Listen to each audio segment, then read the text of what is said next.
So the next type of story I want to talk about is what's called a VO or a voiceover. So the VO or the voiceover in news, we just call it like a VO for short, is where an anchor reads content from a script or a teleprompter on camera.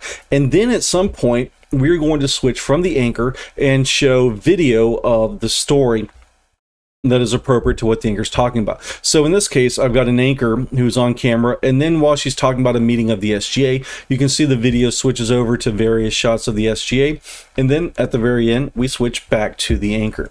So let's take a look at an example of a VO. This past weekend, the Trojan football team had a thrilling 22-17 win over the Akron Zips. After going 3 and out with 4:27 left in the ball game, Troy put the game in the hands of its defense. The Trojans returned the favor by forcing a punt of their own, setting the offense up for the game-winning drive.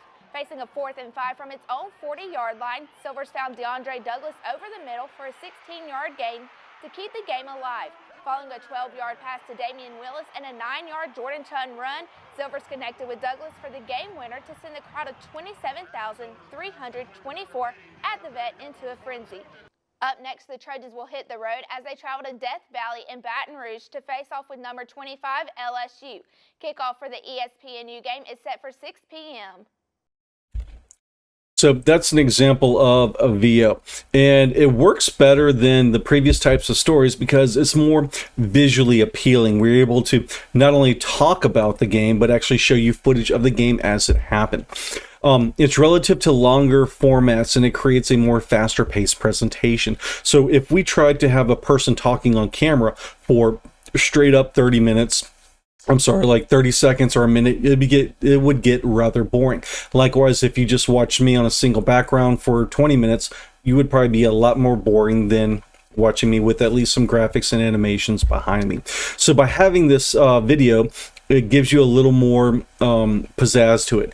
It's still pretty cost-effective news gathering because I only had to send a videographer to go out and record the video of the game, and because they can come back, we can quickly edit all the clips together.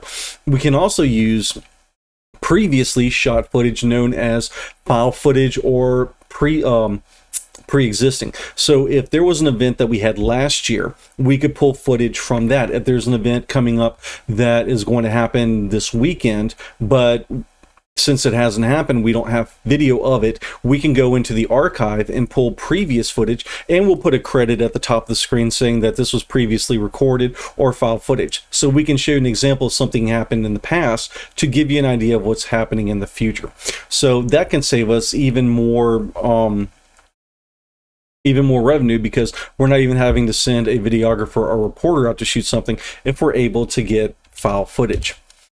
Now, there are still some downsides to having voiceovers in that it provides less detail than some of our more sophisticated types of packages, something like a SOT or a VOSOT or a package. So it does give you a good way of storytelling, but there's some other ways you can do it if you need to take up more time.